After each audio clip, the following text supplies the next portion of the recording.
Bem, Daniel, na entrevista de hoje nós vamos falar sobre agricultura, principalmente atendendo o homem do campo de todo o Rio Grande do Sul e, claro, aqui para a nossa região de Cachoeira do Sul. Para isso, nós vamos conversar com a nova presidente da Emater, que vai comandar todos os escritórios espalhados pelo estado. Eu vou conversar com Mara Saufert, ela que é a nova presidente. Mara, primeiramente, obrigado por nos atender, falar sobre esse desafio de comandar a Emater, essa frente tão importante e significativa para o homem do campo aqui no Rio Grande do Sul. Explana um pouco sobre os desafios de comandar algo que, de certa forma, toca a economia do nosso estado e, claro, do Brasil. Obrigada, Bernardo, pela oportunidade de estar aqui com vocês na TV Cachoeira, da Rede Novo Tempo. É um prazer muito grande falar contigo, falar com os teus telespectadores e da gente poder falar alguma coisa sobre o trabalho da Emater e que nós exercemos aí, fazemos em todo o estado do Rio Grande do Sul. Nós trabalhamos em 497 municípios do estado e a nossa missão é assistência técnica rural social para todas essas famílias. Só para tu teres uma ideia, no nosso relatório do ano passado, nós levantamos que atendemos 204 mil famílias, que significa em torno de 1 milhão e 500 milhões de pessoas que são atendidas pela Emater anualmente. Então, é um público bastante grande, bastante diferenciado. Cada município tem as Olha características, o que município bacana. de vocês tem as características dele, e dentro dessas características é que a gente faz o planejamento do nosso trabalho. Tá certo, presidente. A gente sabe que é um trabalho bastante extenso, porque são mais de 400 escritórios espalhados pelo Rio Grande do Sul e é um grande desafio conseguir atender a esse homem do campo. Hoje, qual seria a maior dificuldade da Emater nessa questão desse tratamento com o homem do campo? É possível conseguir dar toda a assistência necessária para esse agricultor? Eu não te diria dificuldade, não é dificuldade. O trabalho que é feito pela Emater, ele tem um planejamento muito bem executado. Nós temos, em cada município do estado, é feito um trabalho anualmente, inclusive está começando agora, que é o planejamento das atividades, onde a nossa equipe municipal se reúne com os produtores, com os gestores, com as entidades representativas, onde elencamos quais são as prioridades daquele município. E elencamos 5 a 10 prioridades, que são aquelas que nós vamos dar uma atenção maior. E isso varia muito, né, Bernardo, de um município como Cachoeira para São Lourenço do Sul para Itaqui, né, que o estado do Rio Grande do Sul ele tem uma variedade muito grande. Então, a dificuldade que eu poderia te dizer é que talvez a gente precisasse o dobro de extensionistas para fazer o trabalho, para atender principalmente o que a prefeitura quer. Porque eu, desde que estou aqui, eu recebo diariamente solicitação dos prefeitos pedindo mais técnicos da Emater. Imagina, tem municípios que são imensos, que têm uma área geográfica muito grande, tem uma população rural muito grande, e esse produtor precisa alcançar políticas públicas, extensão rural, assistência técnica, e não seria uma dificuldade, mas seria um anseio, uma vontade de ter mais técnicos para poder atender cada vez mais famílias, ao invés de nós atendermos 204 mil famílias, atender 408 mil famílias. Ok, presidente. A gente sabe que esse trabalho da Emater é tão importante, tanto que a gente divulga aqui no NT Sul, durante o nosso telejornal, os materiais produzidos pela Emater através do programa Rio Grande Rural. E para a grande massa, presidente, talvez, acho que a senhora pode concordar, para o grande público, quando se fala em agricultura, se pensa no agronegócio, nas grandes lavouras de soja, arroz. A gente tem isso aqui em Cachoeira do Sul. Mas a Emater, ela trata daquele produtor que, enfim, trabalha com laranja, piscicultura, propriamente a meliponicultura, trato com mel, enfim, são várias frentes que talvez ficam escondidas lá no campo, na sua propriedade, e que a Emater faz esse atendimento. Talvez esse é o grande diferencial e por isso o anseio dos prefeitos por novos técnicos para atender especificamente esses agricultores que fazem a sua produção muito familiar. É mais ou menos por aí?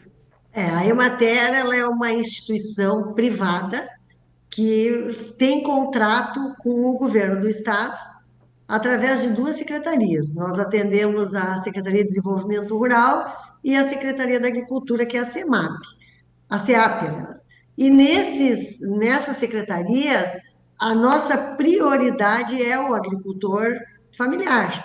Não, para nós não importa aquela classificação que usam muitas vezes, pequeno, médio, grande produtor. Não, é o agricultor familiar, porque hoje nós temos agricultores familiares com áreas maiores.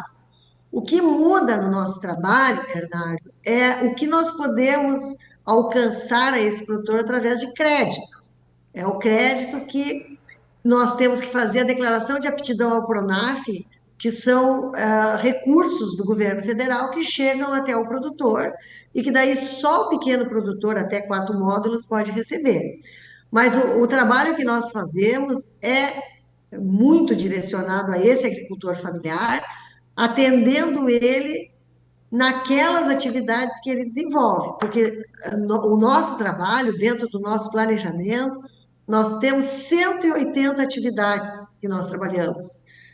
Todas as atividades que são desenvolvidas no meio rural, desde a meliponicultura que tu falasse, a apicultura, o pecuarista familiar que trabalha com o gado bovino e ovino, e esses animais especificamente, eles durante muitos anos, esse pecuarista familiar, ele foi esquecido no Rio Grande do Sul, porque como ele criava gado de corte e ovinos, ele era considerado pelo governo como um grande produtor, e não é.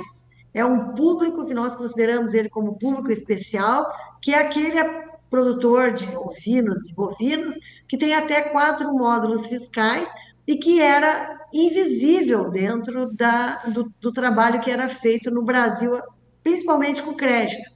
E esse público foi identificado pelo trabalho da Emater e hoje é um público que é nosso assistido e que recebe todos os benefícios que são oferecidos ao agricultor familiar, o pecuarista familiar recebe também. Presidente, eu vou abordar um assunto que a gente acompanha muito nos conteúdos divulgados através do programa Rio Grande Rural, que é o turismo rural, propriedades familiares que acabam tendo a sua produção local, mas abrem espaço para o turismo.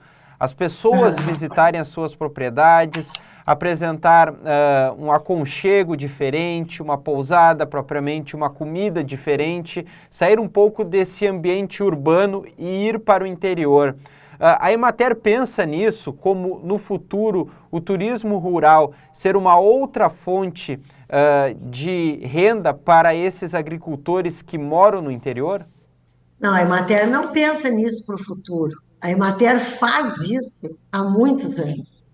Eu, por exemplo, no Escritório Municipal de Pelotas, eu fui a primeira extensionista a ter uma estagiária turismóloga. Então, nós fazemos um trabalho excepcional no turismo rural, não só habilitando e capacitando os produtores a receber os turistas, mas também preparando esses agricultores na questão da produção dos alimentos, na questão das boas práticas para receber esses turistas, na questão de produzir aquele alimento que muitas vezes está lá e é desprezado dentro da propriedade, transformar isso em geleias, em chimias. Então, nós trabalhamos nisso, temos parceria com a Secretaria de Turismo há bastante tempo. Sobre o concurso público para 2023, agora no mês de julho foi divulgadas as primeiras informações referente a vagas, enfim, propriamente o edital desse concurso. O que podemos atualizar para o público que nos acompanha e que tem talvez o interesse de participar, fazer esse processo da Emater? Muito bom, muito obrigada pela oportunidade de falar do concurso. Desde 2014 não tínhamos concurso, nós temos a carência bem grande de técnicos, que foi o que eu te falei no início. Então, dia 17 de julho agora abriram as inscrições. Nós temos inicialmente 98 vagas, porque hoje a gente é obrigado a chamar todas as vagas que se colocam no edital. Mas todas as vagas que estão ali têm cadastro reserva. Então, a nossa intenção é poder chegar não a 98, que está no edital, mas o dobro ou o triplo disso, nós temos intenção. Então, esse concurso, ele tem as inscrições até agosto, depois tem ali no edital a questão das provas, que vão ser lá em setembro, tem prova de títulos, e nós precisamos, através desse concurso, repor essas nossas equipes. E aí eu aproveito para fazer um convite a todas as pessoas que são apaixonadas por gente, que gostam de trabalhar com gente em todas as áreas de assistência técnica rural social, desde a área técnica econômica, a área de apoio, que faça o concurso de matéria e venha ser nosso colega extensionista. Que eu faço questão de dizer a quem nos ouve que o extensionista da Emater, ele não é só um trabalhador do meio rural, ele é um missionário, porque o nosso trabalho junto ao produtor, ele tem uma importância tão grande, Bernardo, que nós somos considerados de casa. Tá certo. Daniel, então um relato da nova presidente da Emater, Mara Seifeld, ela que comentou sobre o trabalho específico da Emater, sobre essa extensão rural, a gente comentou sobre o turismo rural, que já é uma realidade aqui no Rio Grande do Sul para agricultores familiares e, claro, falamos sobre o concurso público de 2023, as inscrições já estão abertas, então fica esse recado para quem tem o interesse de trabalhar com extensão rural, esse trabalho tão próximo do agricultor, do homem do campo, realizado pela Emater.